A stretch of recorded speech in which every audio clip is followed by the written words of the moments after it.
après ces propos qui relèvent d'expérience et vraiment d'un vécu infiniment authentique et crédible, ben, on va avoir le plaisir d'entendre Louis-Gilles Francaire, qui est un éclaireur de première ligne. Vous le connaissez.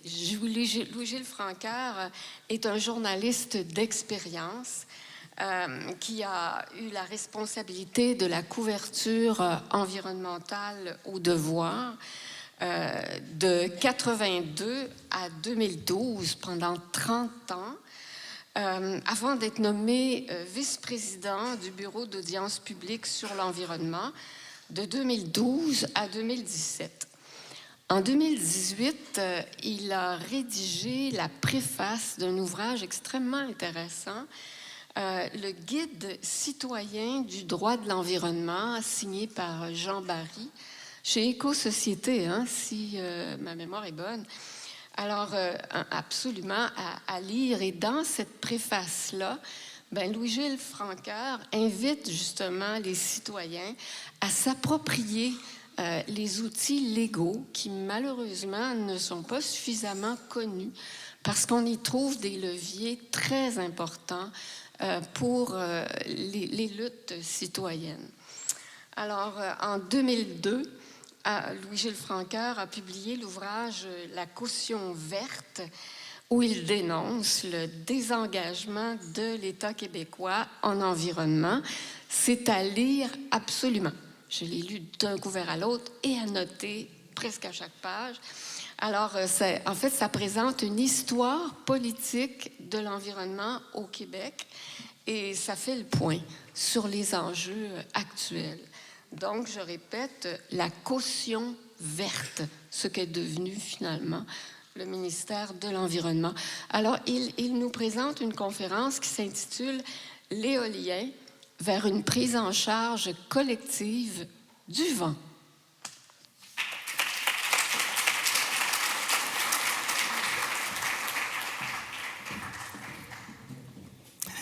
Eh bien, bonjour. Je suis très content d'être ici parce que, pour une raison particulière, je suis un petit gars de la Mauricie, moi aussi. Et je pense que c'est la première fois que j'ai l'occasion de faire une conférence dans mon pays d'origine. Moi, je suis de Saint-Tite, après ça de Shawinigan, je fais mes études à Trois-Rivières. Alors, vous voyez, je connais un petit peu la région. Et ça me fait plaisir, justement, d'y revenir. Et je trouve ça particulièrement intéressant de voir autant de personnes se mobiliser sur un enjeu qui est collectif parce que, évidemment, c'est un dossier qui va toucher tout le monde. Moi, je me suis intéressé à l'éolien parce que j'ai toujours voulu défendre la nature. J'ai d'ailleurs publié un livre qui s'appelle « Passion nature ». Et j'étais très alarmé de voir tout ce qu'on disait sur les mortalités d'oiseaux par ces bird choppers, comme disent les Américains. Et je me suis dit, il faut que je documente ça, il faut qu'éventuellement je fasse une série d'articles là-dessus, parce que dans les années 90, on ne parlait pas beaucoup d'éolien. C'était même pas dans le plan d'équipement d'Hydro-Québec. J'ai eu l'occasion de voir ça de près parce qu'un jour, le Congrès américain m'a invité à aller passer 1 mois et demi aux États-Unis pour rencontrer tous les décideurs en environnement. Gouvernement, entreprises privées et groupes écologiques. Alors, j'avais pour 6 000 $ de billets d'avion quand je suis descendu à l'aéroport à Washington. Ça, c'était ma tournée à travers les États-Unis dans le mois qui s'en venait. Mais un des voyages que on avait fait des choix, on pouvait donner nos centres d'intérêt, puis le Congrès américain nous organisait tout ça au complet. Moi, j'avais dit, je veux visiter le plus gros projet éolien aux États-Unis, Altamont Pass, en Californie. Il y avait en 96, 97, on sortait 2000 mégawatts de ça. C'est aussi gros, même plus que le projet La Romaine. Il y avait 6 à 7 000 éoliennes. Alors, ils m'ont donné 2 chevaux, un pour transporter la tente et les bagages, le mien pour me déplacer, et une passe magnétique qui ouvrait comme si j'étais un inspecteur gouvernemental qui ouvrait les portes de tous les parcs éoliens, parce qu'il y a plusieurs dizaines de compagnies qui possèdent des lots avec leurs machines, puis c'est tout un à côté de l'autre. Et j'avais 3 jours pour vivre à travers les machines. Ça m'a permis de voir certains problèmes, mais ça m'a surtout permis de démystifier bien des candidatons, parce que là, je suis sorti de là avec une idée complètement différente sur l'éolien. À l'époque, les machines n'étaient pas grosses. Alors, plus les éoliennes sont petites pour faire de l'énergie, elles tournent plus vite. Les grandes machines ont une rotation beaucoup plus lente, quoiqu'à l'extrémité, la vitesse, elle est encore beaucoup plus élevée. Mais on appelait ça des bird choppers. C'est-à-dire que les oiseaux qui passaient là-dedans, c'était réputé tuer des oiseaux massivement. Je peux vous dire qu'en 3 jours, j'ai vu des centaines d'éoliennes, j'ai examiné les pieds, j'ai jamais vu un seul oiseau mort au pied d'une éolienne. J'ai couché au pied des éoliennes? Non, j'ai rien vu. Ce que j'ai vu, par contre, c'est que j'ai vu des petits oiseaux s'amuser à faire les petits rockers, là, tu sais, ces coins de rue là, avec le Camaro, là. Ils s'amusaient à passer entre les pales. J'étais en train de manger, puis comment c'est que ça crie au-dessus de moi? Ça piaille comme ça. Bien, ils n'étaient pas ailleurs, ils étaient là, entre les pales. Les pales arrivaient, puis ils se promenaient de même à travers. Ils s'amusaient à jouer les petits imbéciles qui risquaient de se faire frapper. Mais je n'ai pas trouvé un seul à terre, puis il n'y en a aucun qui est tombé dans mon sandwich. J'ai vu parce que ces endroits-là servent d'endroits où on fait paître le bétail. Une chose qui m'a fasciné, mais alors fasciné, c'est que le bétail se déplaçait dès qu'il voyait partir une section d'éoliennes, le bétail s'en allait là. Il y avait des éoliennes qui ne bougeaient pas de bétail. Pourquoi? J'ai jamais compris. Pour être franc, j'ai posé des questions aux biologistes de la compagnie Kenetec qui m'avaient invité et ils m'ont dit, on pense que le ronron des pales doit leur rappeler peut-être quand ils étaient dans le ventre de leur mère. Mais ils ont dit, ils ne sont pas là pour nous le dire, puis ils ne nous l'ont pas expliqué. Un autre m'a dit, ça c'est peut-être plus logique, c'est que l'éolienne extrait de l'énergie de l'air. Et derrière, c'est l'endroit où il y a le moins de vent, parce qu'on a soustrait une force au vent. Alors, j'ai remarqué qu'effectivement, il ne se mettait pas au pied de l'éolienne, il se mettait dans son sillage en arrière, là où, effectivement, il semblait y avoir moins de vent. J'ai été complètement déboussolé parce que tous mes a priori sur l'éolien ont été pas mal chamboulés dans ce que j'ai vu. Ce qui fait que j'ai commencé à constituer un dossier là-dessus. Je me disais, tu sais, 4, s'il n'y a pas trop de grosses nouvelles, je me ferai un dossier dans le Devoir. Sauf que je me suis piqué au jeu, puis j'ai fait des découvertes. À un moment donné, par exemple, j'ai appelé les gens de l'EPA aux États-Unis, l'Environmental Protection Agency, puis je leur ai demandé quelles étaient leurs évaluations environnementales, eux, des parcs éoliens. Ben, ils m'ont envoyé un paquet de documents que j'ai commencé à considérer. Mais ils ont dit, vous devriez appeler la NASA. Comment ça, la NASA? J'ai dit, bien, c'est parce que les autres, on sait qu'ils travaillent sur un gros dossier, puis un rapport, semble-t-il, qui est sur le bas d'être publié. J'appelle la NASA. Les gars sont tout surpris de voir un journaliste du Québec leur poser des questions là-dessus. Et ils me disent, ben écoutez, le rapport, en fait, on l'a publié il y a 1 mois et demi, mais il n'y a pas un champ en Amérique qui en a parlé. Alors, ils ont dit, voilà votre copie, vous avez un beau scoop international. Sauf que, dans le préambule de ce rapport, on disait, nous avons analysé les vents de toute l'Amérique du Nord, Mexique, États-Unis, Canada. Pendant 30 ans, tous nos relevés satellites ont été compilés, moyenne quotidienne, horaire et tout, pour savoir quel était l'état des vents en Amérique. Et le rapport disait textuellement, je vous cite, « Le Québec est à l'énergie éolienne ce que l'Arabie saoudite est au pétrole. L'endroit où se trouve la plus forte concentration de vent à valeur commerciale de l'Amérique du Nord. Le Québec possède, d'après l'inventaire de la NASA, 20% à lui seul de tous les vents de l'Amérique du Nord. Quand le projet de centrale thermique à Beauharnois a été présenté au Québec, les groupes écologistes ont posé bien des questions pour mettre ce projet en pièces, puis finalement, il y aurait gain de cause devant la Régie de l'énergie. Et à ce moment-là, la Régie avait demandé au gouvernement du Québec de faire un inventaire du potentiel éolien du Québec. Mais le potentiel éolien du Québec, puis ça, c'est un ministère qui privilégie les barrages, les centrales thermiques, a été obligé, je dirais, de dire que le Québec possède 450 000 mégawatts de puissance éolienne sur son territoire. Il a confirmé l'étude de la NASA. 450 000 terawatts comparé aux 35 000 mégawatts que nous produisons avec notre hydroélectricité, c'est plus que 10 fois notre capacité de production hydroélectrique. C'est évident que le vent n'est pas égal partout. Et je suis entièrement d'accord avec ceux qui pensent que quand on a 2% de terres agricoles, qui sont vraiment notre foyer nourricier au Québec, bien, s'il y a 450 000 mégawatts dans le décor, peut-être qu'on pourrait aller ailleurs. Remarquez... En tout cas, on ne manque pas d'énergie ailleurs. Et je pense que dès 1993, quand j'ai publié cette série, il y avait le plan d'équipement d'Hydro-Québec sur la table, il n'y avait pas un mégawatt d'éolien là-dedans.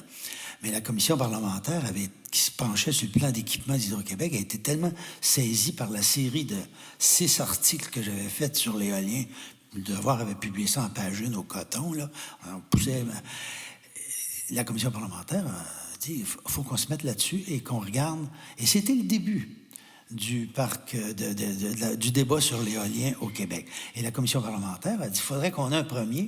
Puis c'était le parc près de... Mon Dieu, comment ça s'appelle? Capcha, exactement. Ça a remplacé le batteur à œufs. Ils ont mis des éoliennes dans la montagne. Mais ils ont été mal placés. C'est assez inefficace comme rendement.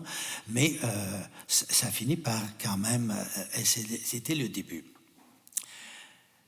C'est amusant parce que les promoteurs, à ce moment-là, qui faisaient de la petite hydroélectricité, ils scrapaient la plupart des dernières rivières en milieu urbain ou périurbain qu'on avait au Québec pour faire des petites centrales. Ils riaient puis ils disaient ça n'a aucune espèce de bon sens, c'est tu fous cette histoire d'éolien et tout. Sauf qu'aujourd'hui, les compagnies comme Innergex, etc., je peux vous faire la liste, qui avaient signé des communiqués de presse pour rire de notre série. Maintenant, l'essentiel de leur production hydroélectrique, c'est dans l'éolien. Ils n'avaient pas vu venir le vent. Et déjà, on disait que, d'après les prévisions des experts, qu'en 2015 et 2020, que l'éolien, le coût de la production éolienne, battrait le coût de l'hydroélectricité. Donc, que ce serait plus rentable de faire de l'éolien que de l'hydroélectricité.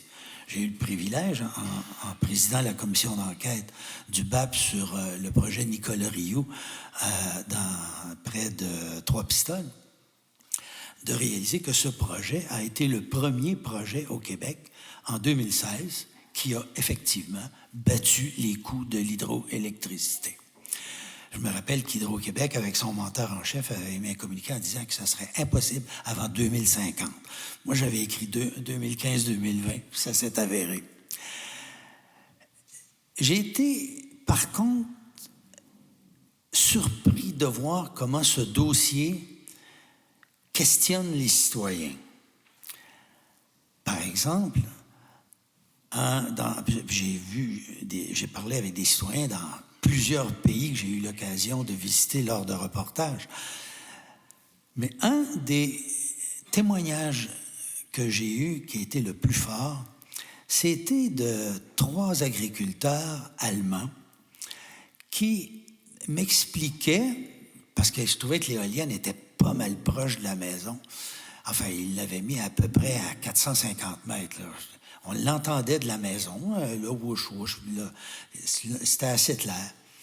Et je dis, qu'est-ce qui vous a pris d'installer ça? Votre champ n'est pas tellement grand, vous en avez 3, votre voisin en a 2, puis l'autre en a 1. Parce qu'il y avait une vallée, là, puis le vent s'engouffrait là. Et j'ai eu cette réponse absolument étonnante. Le monsieur me dit, vous savez, il dit, mes ancêtres, ils signaient dans le paysage leurs valeurs de l'époque. À l'époque guerrière, on a construit des forteresses sur tous les sommets de montagne, aux embouchures des rivières pour contrôler les invasions, puis tout ça. Cette signature des valeurs de mes ancêtres est dans le paysage. Et là, il commence à me faire ça époque par époque. Puis il dit, moi, aujourd'hui, mes valeurs, c'est de faire une production qui va être plus écologique. Je veux signer dans mon paysage mes valeurs écologiques. Il dit, je ne veux pas vivre avec l'électricité des autres qui prend le territoire, qui prend le territoire ou le paysage de d'autres. Mon énergie, je vais en faire chez nous. Ça m'a fait penser qu'au Québec, on vit avec l'électricité des Autochtones. On n'y pense pas souvent, mais c'est aussi un fait. Il y a bien des visions. Il y a bien des visions différentes dans ce domaine-là. Par exemple, le projet Nicolas Rio, puis vous pouvez tous consulter le rapport 321 du BAP là-dessus qui raconte toute cette histoire, extraordinaire d'ailleurs. Les gens là-bas, ils étaient pris avec un énorme projet de la compagnie SunPower. Et ils plaçaient ça à des endroits là, qui allaient leur gâcher le paysage pas mal. Il y avait un peu d'exagération dans ça, mais il y avait raison pour l'essentiel. Ils se sont tellement battus contre le projet qu'ils ont fini par avoir sa peau à l'occasion d'une audience du BAP, parce qu'ils ont fait valoir des aspects objectifs qui montraient que c'était vraiment pas le bouton à 4 trous, cette histoire-là. Ils se sont dit, par contre, ils nous ont fait la démonstration, les Ontariens, parce que c'était le groupe, le fameux fonds de retraite Teachers en Ontario qui était derrière ce projet-là. Ils se sont dit, les Ontariens, ils sont quand même fins de nous avoir montré qu'on avait autant de vent puis que ça pouvait être aussi payant. Alors, ils ont dit, pourquoi on ne dirait pas que notre vent, il va nous rapporter à nous autres? On ne se contentera pas d'une petite commission pour les emplacements d'éoliennes sur nos terres. On ne se contentera pas de dire qu'il y a quelques sous qui tombent dans l'EQL municipal. Ça va être tout à nous autres. Alors, ils ont fait le pari incroyable de se mettre ensemble, plusieurs MRC, de réunir 155 municipalités qui sont devenues les bailleurs de fonds du projet Nicolas Rio. C'est-à-dire que toutes les municipalités du Bas-Saint-Laurent, de la Gaspésie et des Îles-de-la-Madeleine ont participé financièrement au financement selon la proportion de leur rôle, la valeur du rôle municipal dans la valeur globale. Et ils touchent des dividendes en conséquence. C'était le premier projet où les citoyens ont dit « Notre vent, c'est à nous. On va mettre les machines où ça nous tente, puis c'est nous qui allons toucher les bénéfices de ça. » Et ils en ont même entrepris le financement d'un deuxième, puis je ne serais pas surpris qu'il y en ait un troisième projet collectif de ce genre qui naisse. Ça, moi, ça rejoint mes valeurs, parce que je pense que les ressources collectives doivent profiter à la population. Et aujourd'hui, dans ce paysage, les éoliennes sont acceptées. J'ai même vu le principal opposant à mon audience. Je retournais le voir il y a 2 ans, en passant dans le coin, je faisais un voyage là-bas. Et puis, j'arrêtais le voir, puis il dit, « Ouais, vous aviez fait déplacer la machine, là, mais juste assez, elle me dérange pas. » Puis il dit, « Je commence à regarder ça quasiment plus souvent que quand je regarde l'heure.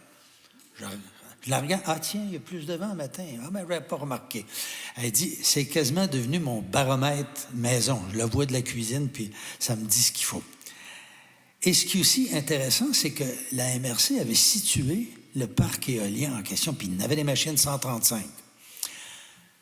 On situait ça dans le territoire d'un club privé de chasse et pêche, le dernier club privé du Québec, c'est parce que le territoire est en propriété privée. Celui-là, il n'a pas pu être déclubé par le gouvernement du Parti québécois dans les années 70. Alors, lui, il est encore là. Alors, ils ont pris les machines là, mais évidemment, tout le monde disait ça va être épouvantable, le bruit, etc., le dérangement. Il n'y aurait plus d'orignaux. C'est un des meilleurs territoires de chasse de tout le Bas-Saint-Laurent. Mais 8 ans plus tard, le rendement de chasse dans le club n'a pas diminué. Pas tout. Quand on regarde les statistiques, il y a certains endroits qui peuvent potentiellement être problématiques, entre autres pour la grive de Bricknell, qui est une espèce menacée, mais qu'on retrouve sur des très, très hauts plateaux dans des paysages de toundra arctique, là, comme le haut, par exemple, des plus hautes montagnes de la Gaspésie ou les plus hautes montagnes de Charlevoix. Quand vous arrivez là-dessus, là, c'est des plateaux, vous êtes comme à Coudjouac, là. C'est pareil. C'est un climat nordique. Là, cette grive de montagne, elle a tendance à s'approcher des éoliennes. Sauf que maintenant, on installe après les machines des infrasons que les humains n'entendent pas, mais que les oiseaux entendent, et ça les éloigne beaucoup. Alors, il y a beaucoup de technologies pour contrôler ces aspects-là. La technologie, ça permet quand même pas mal de choses, mais ça ne règle pas tous les problèmes. Et ça ne règle surtout pas le problème de l'occupation du territoire, qui, lui, demeure un problème extrêmement important, surtout dans un contexte où, comme au Québec, le territoire agricole ou les territoires urbains sont très limités. C'est pourquoi moi, je me suis mis en tête de voir s'il n'y avait pas d'autres possibilités que ce qu'on nous offre présentement comme alternative. Et je pense qu'il y aurait une alternative que j'ai d'ailleurs présentée à Hydro-Québec il y a, pas cet été, l'été d'avant, en 2022. La haute direction l'a écouté très attentivement, l'a fait évaluer par la direction de l'équipement et par la direction financière qui fait la planification économique des projets. Et ils m'ont dit, M. Francard, on pense qu'on ne construira pas de nouveaux barrages sans utiliser votre stratégie. On va intégrer l'éolien dans la conception des réservoirs et on va intégrer les deux productions simultanément. Mais on dit, on n'est pas sûr qu'on va le faire dans les barrages actuels, dans les réservoirs actuels. Tu sais avec quoi je ne suis pas d'accord, je vais vous expliquer pourquoi. Mon idée est la suivante. C'est de se dire, Hydro-Québec n'a pas réalisé, puis on n'a pas réalisé au Québec, que quand on a financé la construction de tous ces méga réservoirs, qui nous produisent une énergie extraordinairement propre, qu'on a créé non pas une force hydraulique très puissante, mais on a créé deux forces. Une force éolienne majeure. On a augmenté la puissance du vent. Exactement comme en mer, le vent est plus puissant qu'au-dessus des montagnes parce qu'il est constant, il n'y a pas d'obstacle. Et il accélère, alors que quand il rencontre des montagnes, des choses comme ça fait exactement comme des roches dans un rapide, ça fait des tourbillons, ça ralentit. Et je me suis posé la question, pourquoi au Québec qu'on n'utilise pas sur le lieu même de la production hydroélectrique, pourquoi on ne fait pas une production éolienne majeure? Et là, il y a 3 ou 4 niveaux où on peut exploiter ainsi le vent. Par exemple, vous avez toujours on voit ça dans les études d'impact. Si vous regardez pour les barrages ou des projets, bien ici à Bécancour, par exemple, il y a eu des projets de centrales, comment on appelle ça? On pensait repartir la centrale thermique, là. On voulait créer un gros réservoir de gaz naturel pour repartir éventuellement la centrale qui est au ralenti et pour laquelle on paye quelques dizaines de millions par année à rien faire. Alors, on fait des études de vent pour savoir quand on crée un équipement industriel où vont aller les émissions atmosphériques. Parce que des fois, il y a des émissions nocives. On appelle ça faire une rose des vents. Alors, cette espèce d'étoile a une grande dent normalement dans la direction ouest vers l'est, parce que c'est les vents dominants, puis il va vous indiquer quelles sont les zones secondaires, pour quelle est la fréquence des autres directions où le vent va prendre de temps en temps. Dans les grands barrages, si vous avez une rose des vents classique, normalement, le flanc est du barrage, du réservoir, pardon, va être l'endroit où le vent va atteindre sa vitesse maximale. Qu'est-ce qu'on fait dans les pays européens? Si vous allez en Hollande, si vous allez au Danemark, si vous allez... Toute la côte atlantique, c'est bardé d'éoliennes pour capter le vent de la mer. Parce que quand il frappe la côte, il est à son accélération maximale. On peut faire la même chose avec un barrage, dans un réservoir. On peut exploiter le vent qui frappe les montagnes. Donc, dans la rive, et même sur les hauts fonds jusqu'à une certaine profondeur, on peut avancer et faire des socles jusqu'à 20-25 mètres. C'est des technologies classiques. Vous pouvez implanter des éoliennes offshore, comme on appelle, ce qui vous donne des rendements qui s'apparentent à ce qu'on appelle l'éolien en mer. L'éolien en mer est en moyenne 20 à 25 % plus puissant que l'éolien terrestre, mais les coûts sont 30 à 35 % plus importants. Mais si on faisait ça dans les réservoirs d'Hydro-Québec, on pourrait faire de l'éolien avec des rendements quasiment de rendement en mer, mais à des coûts de construction terrestre. Parce que vous pouvez en mettre en rive, facilement accessible. Vous pouvez venir par route ou vous pouvez venir avec des barges, construire et éviter d'avoir de coûteuses routes et des cours d'eau à franchir. Les constructions des ponts, on apporte l'équipement, il y a même des cimenteries flottantes. J'ai vu ça en mer du Nord, des énormes cimenteries flottantes qui installaient, d'ailleurs j'ai vu installer la première 5 mégawatts au monde, justement en mer du Nord. J'avais été invité lors d'un voyage de reportage. Tout peut naviguer en termes de construction pour ça. Donc, vous pouvez en mettre une ligne dans la zone la plus payante, puis vous pouvez en mettre aussi sur les montagnes de cette zone, parce que l'air, quand il arrive sur une montagne, il va monter, puis il frappe l'air qui arrive de par en haut. Là, les deux masses d'air se concentrent, et ici, vous avez de l'air qui est plus dense. Si vous mettez des machines à cet endroit, c'est sûr, vous avez encore un rendement additionnel.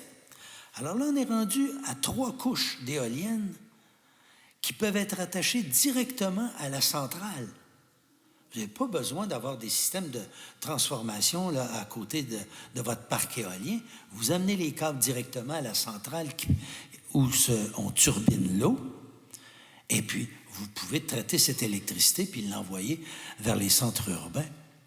Vous pouvez même utiliser les îles qu'il y a dans les barrages. Les îles, il y a des réservoirs hydroélectriques au Québec qui sont pleins d'îles.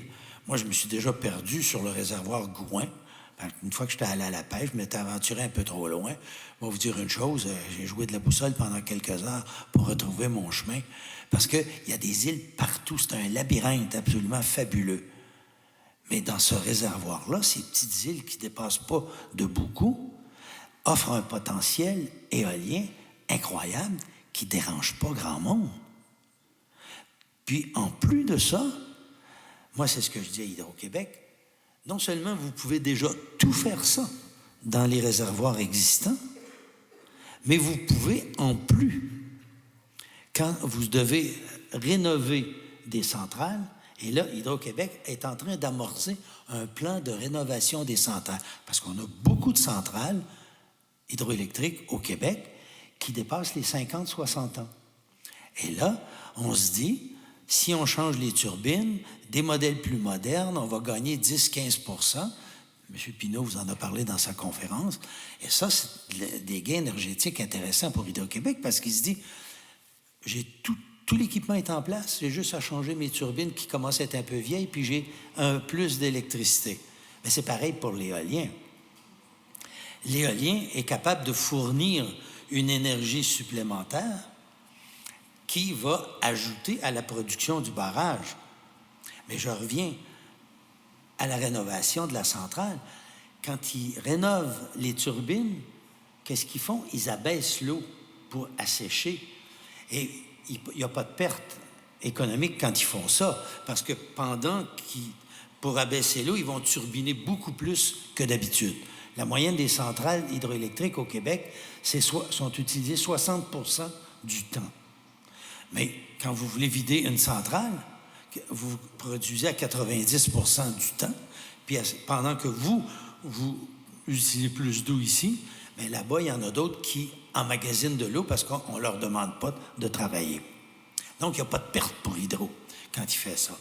Mais moi, ce que je dis, c'est que quand vous allez abaisser le niveau de 15, 20, 25 mètres, vous allez voir apparaître beaucoup d'îles dans les réservoirs. Il faut pêcher dans les réservoirs. Moi, j'ai pêché à la Manicouagan. Je ne vous ferai pas la liste des réservoirs où je m'amuse à pêcher. Mais il arrive très souvent qu'on s'accroche dans la tête d'une épinette. Quand je racontais ça à mes chums, à un moment donné, j'ai perdu un gros brochet, il s'est enrôlé dans la tête d'une épinette. Il m'a regardé, il dit « Tu fumais du bon en tabarouette ce jour-là. » J'ai dit « C'est parce que tu connais pas le réservoir de la Manicouagan. » Tu arrives à des places, puis les têtes d'épinettes sont à 25, 26 pieds sous la surface. Ils sont toutes debout après 50 ans. Ils n'ont pas pourri, ils ne sont pas tombés, ils sont là, conservés intacts.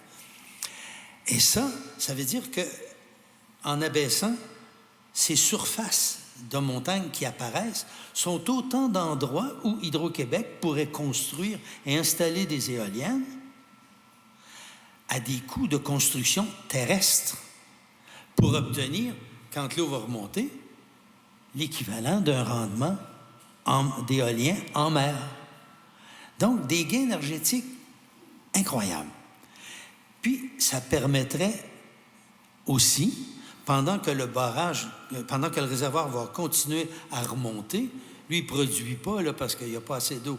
Mais l'éolien, lui, va déjà être au travail et va déjà fournir à Hydro-Québec. La technologie des raccords par câble sous-marin, c'est de l'enfance de l'art aujourd'hui. C'est business as usual partout sur la planète. Donc, Hydro peut facilement faire ce développement aujourd'hui et maintenant. Et la capacité de stockage des barrages, présentement, a été évaluée par deux grands spécialistes, Bernard Saunier puis M. Reed, là, son collègue, qui ont écrit la grosse brique sur l'éolien. Ces deux spécialistes qui dirigeaient les recherches à Hydro-Québec sur l'éolien évaluent la capacité de stockage d'éolien actuellement au Québec à 950 quelques térawatts-heure.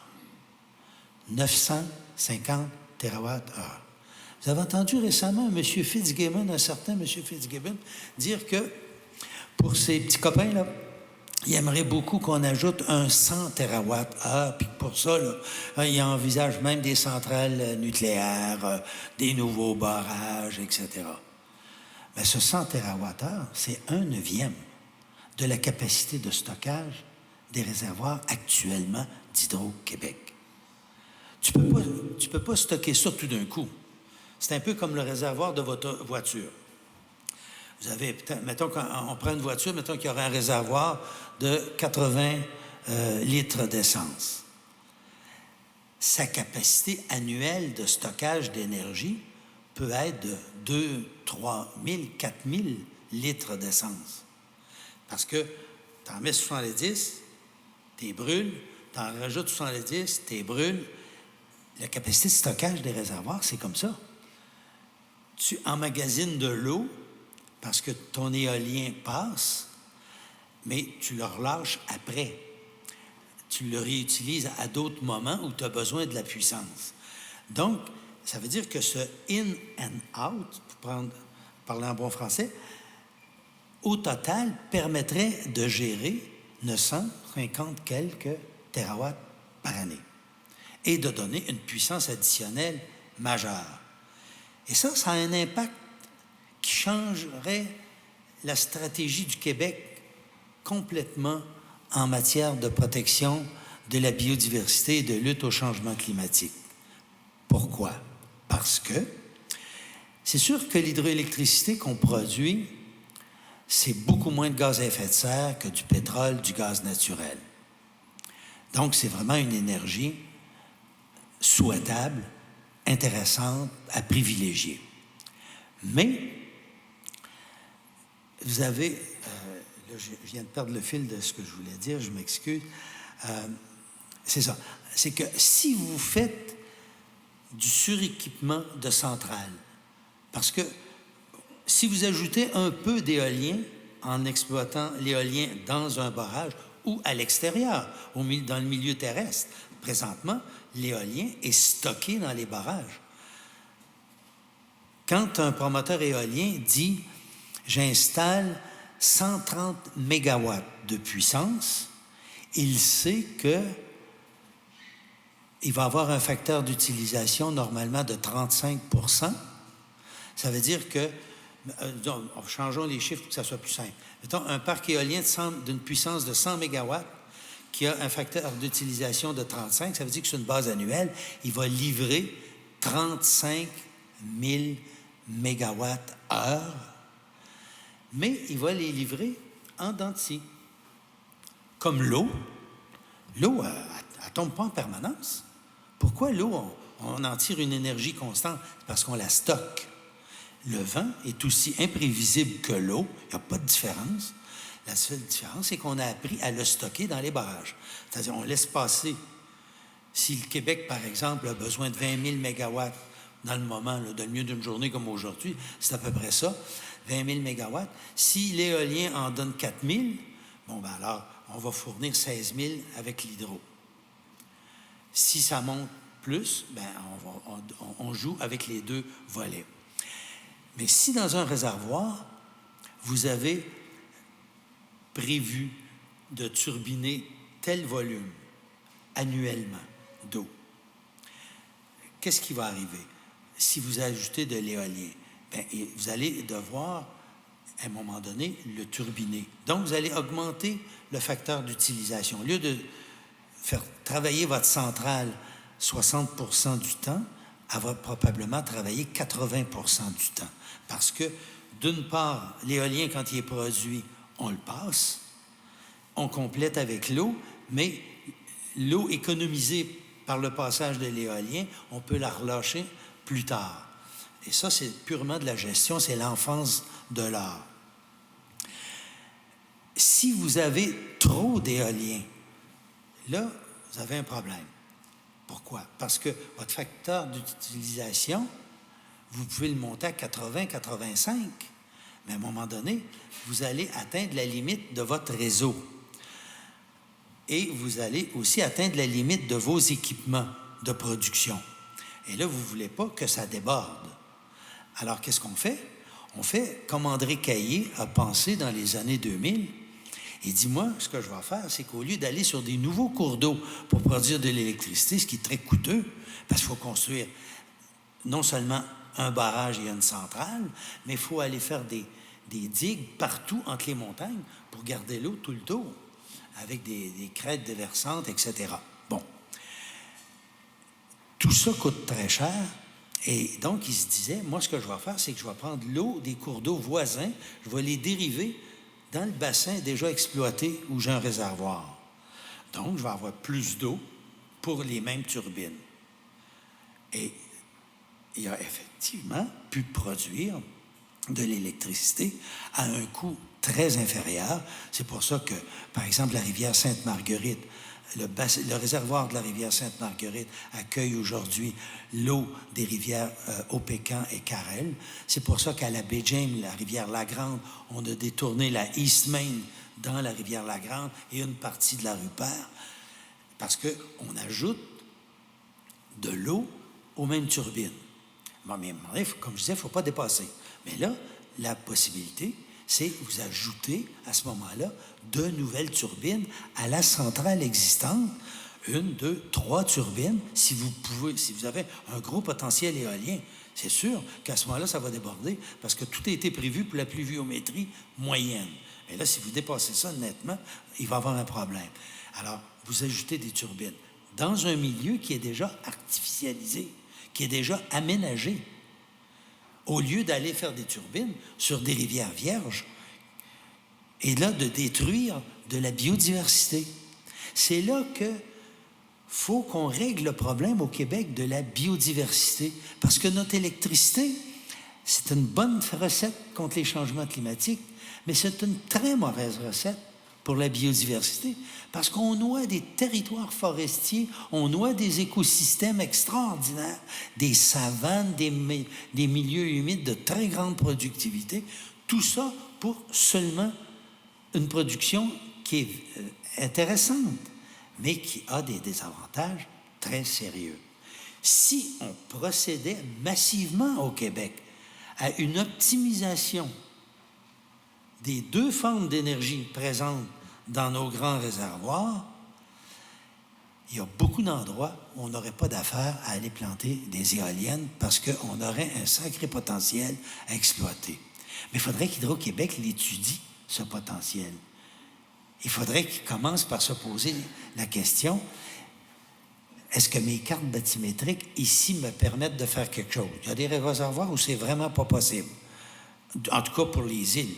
Si vous cherchez des îles dans le milieu du réservoir Lagrande, non, là, désolé, là, il y a 600 mètres de profondeur, là, il n'y a pas d'île qui dépasse à la surface. Par contre, si vous allez à Rapide-des-Cœurs, ici, en haut, en Mauricie, je peux vous dire une chose, s'il y a une place où on s'accroche dans les épinettes quand on pêche, c'est là. Le réservoir Gouin, c'est encore pareil. C'est tous des endroits qui ont un potentiel. Mais tous les réservoirs, y compris la Grande, en rive, du côté le plus exposé au vent, il y a l'équivalent de l'éolien en mer. Vous pouvez capter des vents de très, très grande vélocité, de grande constance. Et moi, je ne comprends pas que quand on a les équipements en place pour traiter cette électricité brute, on a la centrale hydroélectrique qui est là, qui est capable de moduler sur place les débits en fonction de la demande. Puis si ça devient trop gros puis qu'il faut ajouter des turbines, là, ils vont me dire, ouais, mais il y a une contrainte, ça, Hydro-Québec me l'a dit, on va arriver avec un problème, la ligne va être surchargée, on ne pourra plus passer. Mais je dis, vous êtes chanceux, vous avez déjà une ligne en place. Si vous en avez besoin d'une deuxième, au lieu de faire une nouvelle trouée qui va aboutir dans des milieux humains, dans des milieux sauvages, vous avez juste à élargir le corridor électrique existant puis ajouter une ligne. L'acceptabilité sociale va être pas mal plus au rendez-vous si vous augmentez soit la puissance d'une ligne.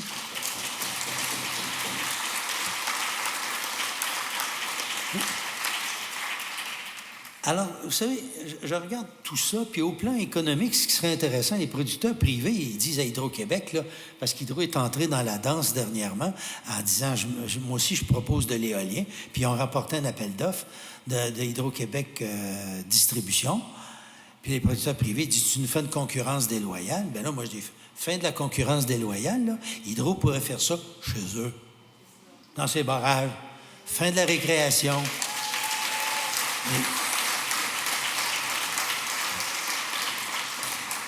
Mais il faudrait que, comme je le dis, et je termine là-dessus, c'est qu'Hydro-Québec fasse une analyse du potentiel, je dirais, économique et technique. Vous savez, quand on a construit Manic, on s'est dit, c'est gros, mais on perd 17 % d'électricité sur 1000 kilomètres. qu'est-ce qu'on peut bien faire? Ils se sont dit, il faut qu'on invente c'est sûr, à l'époque, il n'y avait que des 350 kilovolts, 350 000 watts, volts, excusez. Alors, le niveau de perte sur 1000 km, c'était 17 %. Puis il y a du monde qui a dit, ouais, mais si on montait le voltage à 750 000, si on doublait, là, ça serait quoi le niveau de perte? Ce serait bon, ce serait 2 %, mais écoute, il n'y a jamais personne qui a fait ça sur la planète, là. Les tours vont fondre, les fils vont fondre. Hey, minute, on se met au bâton et on examine ça. Qu'est-ce que ça nous prendrait comme alliage? Qu'est-ce que ça nous prend comme isolateur, etc.? Ils ont inventé la 750 kV. Aujourd'hui, c'est le standard international de transport. Ils n'ont pas dit on rebrousse chemin devant le défi. Moi, je dis, il faut qu'on ait la même audace. Il faut qu'on procède à une optimisation de l'énergie des grands réservoirs par une intégration complète, optimale des deux formes d'énergie, éolienne et hydraulique. Et ça va permettre de sauver des paysages, des écosystèmes, des milieux forestiers ailleurs. Et je pense que ça serait bénéfique pour le Québec.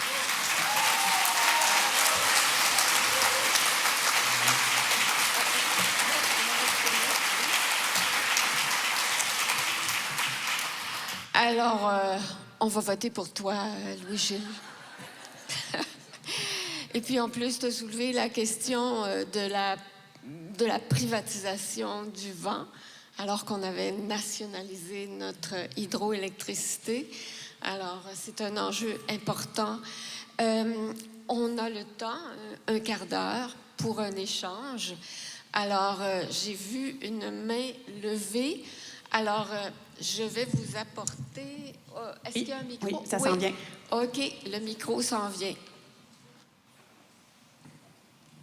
Oh, merci beaucoup, M. Francoeur. Ça fait du bien d'entendre du monde intelligent sans qu'il y ait des vents dominants en quelque part. Hein? Bon.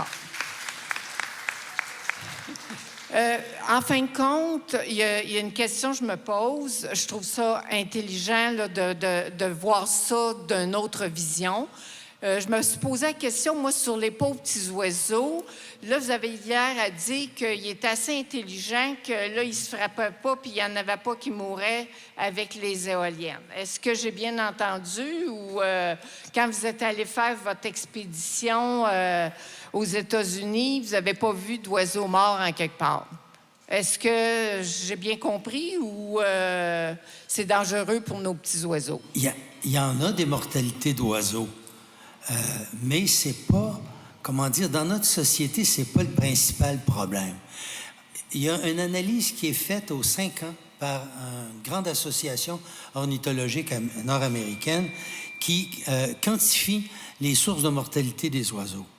La première cause de mortalité des oiseaux, c'est les grands édifices illuminés la nuit. Les oiseaux rentrent là-dedans, bang! Tous les matins, autour de la place Ville-Marie, à l'automne, quand c'est la période des migrations, à 4 heures du matin, il y a quelqu'un qui passe pour ramasser des oiseaux sur le trottoir. Et ça, c'est... Et la deuxième cause de mortalité des oiseaux en Amérique du Nord, c'est les chats. L'éolien arrive, je pense, au 17e rang. Il y en a des mortalités d'oiseaux, mais ce n'est pas la cause majeure. Là où ça peut être un problème, c'est quand il y a une espèce menacée et que l'éolienne est installée là. Ça peut être un sérieux problème. Mais au total, l'énergie éolienne, les éoliennes ne sont pas des causes qui mettent en danger des espèces, sauf si elles sont mal localisées. Il peut y avoir occasionnellement des mortalités en période de migration, mais c'est pour ça qu'on installe soit des lumières ou soit des machines à infrasons qui font qu'ils détectent qu'il y a un obstacle et ils vont se tasser. Et ça devient de plus en plus courant d'équiper les machines avec ça.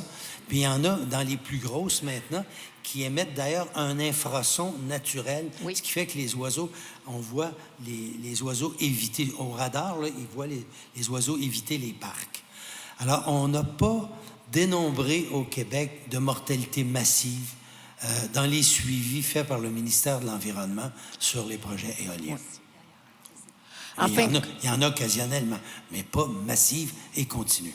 En fin de compte, M. Francaire, avec votre exposé, Oui.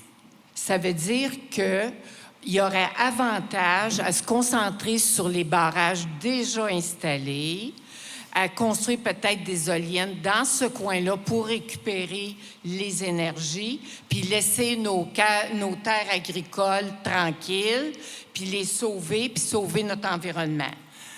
Bien, je ne dis pas a priori qu'il n'y en ait pas dans le milieu agricole.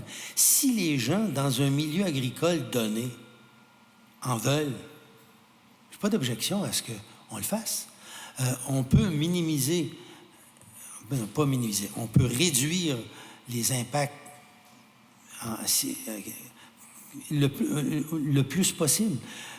Mais moi, je dis, c'est une décision qui appartient aux gens. Moi, ce que j'imagine, c'est que c'est les corps publics, avec leurs citoyens, qui devraient décider si on fait de l'éolien dans leur milieu. Et ça devrait être eux, comme les gens dans le Bas-Saint-Laurent. S'ils n'en veulent, qu'ils le fassent à leur manière, à leurs conditions et pour eux. Puis, au lieu que, comme maintenant, que le gouvernement, dans ses critères, oblige les MRC, les bandes autochtones, les corps publics qui veulent s'investir dans l'éolien, à le faire moitié-moitié avec un partenaire privé. Moi, je trouve ça navrant de voir cette privatisation d'une ressource publique.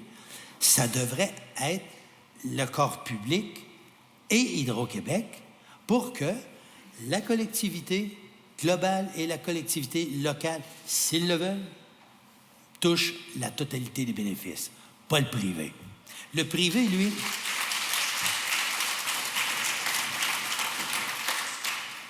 va faire son argent en construisant.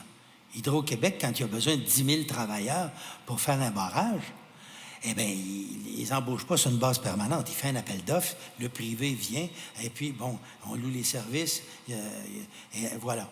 Alors, c'est la même chose pour l'éolien. Alors, le privé aurait quand même avantage à ce qu'un développement se fasse de cette façon. Mais la propriété des équipements devrait être collective, locale et globale.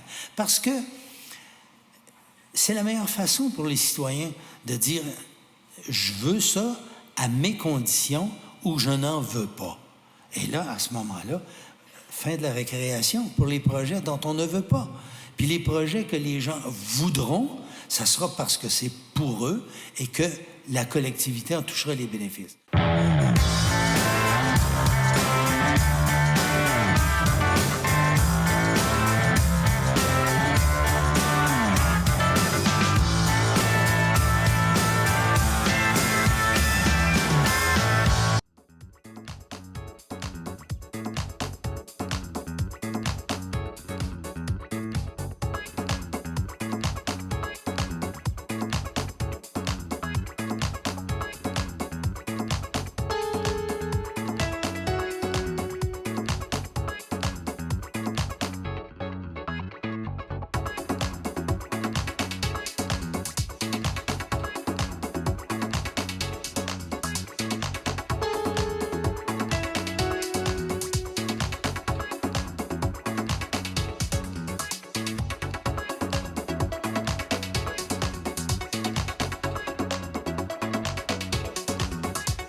Les blés sont mûrs et la terre est mouillée. Les grands labours dorment sous la gelée.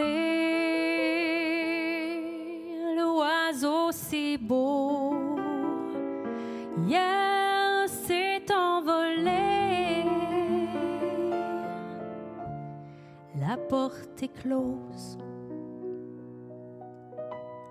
sur le jardin fané.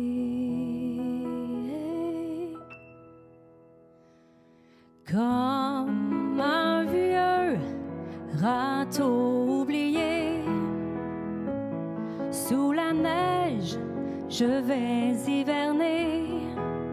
Photo d'enfants qui courent dans les champs seront mes seules joies pour passer le temps. Mes cabanes d'oiseaux sont vidées. Le vent pleure dans ma cheminée.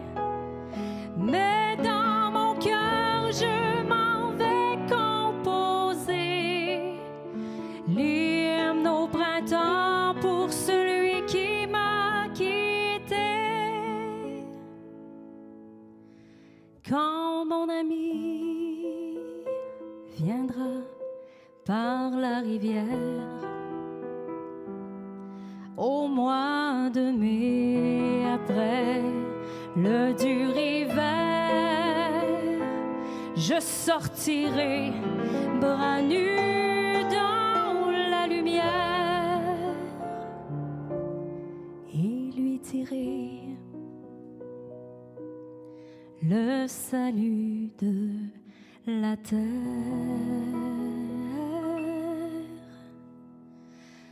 Vois, les fleurs ont recommencé. Dans les tables crient les nouveaux-nés.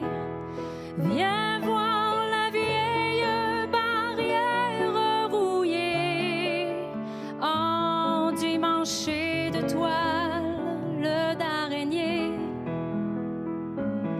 Les bourgeons sortent de la mort. Papillons ont des manteaux d'or. Près du ruisseau sont alignés les fées et les crapauds chantent